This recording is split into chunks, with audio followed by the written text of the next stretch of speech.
J'ai voulu présenter l'exposition Monstrueux dans ce musée parce que nous fêtons cette année les 10 ans de la réouverture du Muséum d'histoire naturelle de La Rochelle qui a connu un grand programme de rénovation entre 1994 et 2007.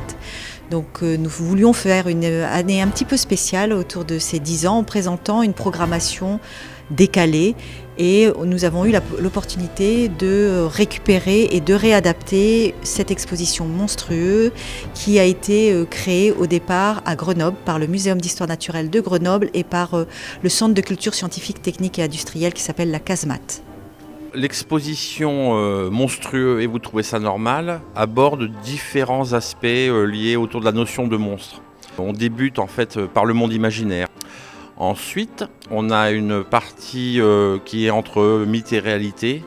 La troisième partie de l'exposition concerne l'histoire naturelle avec des animaux qui sont monstrueux par nature. Nous enchaînons ensuite avec la notion d'espèce.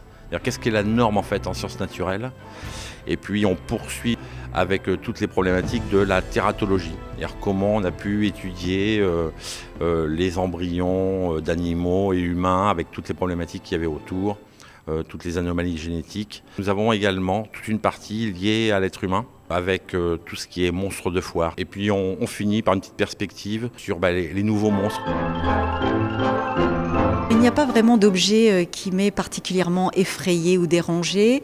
En revanche, nous nous sommes interrogés sur le fait d'exposer les fœtus, notamment les fœtus humains. C'est parfois difficile d'être confronté à ce type de collection. Il fallait le faire puisque dans le cadre d'une exposition qui traite de la normalité dans les sciences, nous ne pouvions pas passer à côté de la question de la tératologie, cette science des monstres qui s'est développée au cours du 19e siècle.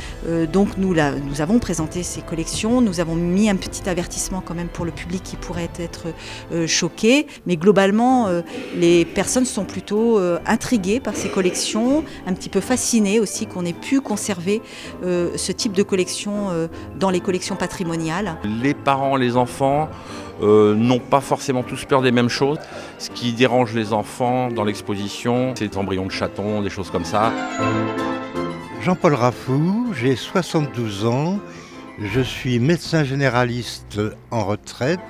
Je suis venu à cette exposition, c'est par simple curiosité et pour voir ce que la notion de monstre donnait dans une exposition. Naomi Désiré, j'ai 22 ans et je suis étudiante en comptabilité. Je suis venue voir l'exposition des monstres parce que j'ai vu des affiches dans les rues et que moi et mon petit frère on aime bien, donc je suis venue faire un repérage pour pouvoir l'amener plus tard. Selon moi, un monstre, c'est un spécimen qui fait peur, qui est pas bien formé, comme par exemple un loup-garou ou une araignée. Un monstre, par définition d'ailleurs, est un phénomène anormal. Ce que j'ai apprécié dans cette exposition, c'est de voir un peu plus en réel, par exemple voir des corps et de monstres qu'on voit plutôt dans notre imaginaire d'habitude. Ce qui m'a intéressé dans cette exposition, c'est d'abord la variété. On parle du monde animal et puis on parle aussi de l'homme, de ses vicissitudes au cours des années. Ce qui m'a le plus surpris, peut-être dérangé, ce sont les fœtus que j'ai vus. Moi, ce qui m'a surtout dérangé dans cette exposition, c'est le côté lié aux humains, par exemple les bébés mal formés ou la femme à barbe. Pour moi, oui, les monstres existent. Finalement, les monstres n'existent pas. Nous sommes en contact avec le Muséum de Bourges qui pourrait être intéressé par cette exposition. On aime bien quand les expositions voyagent.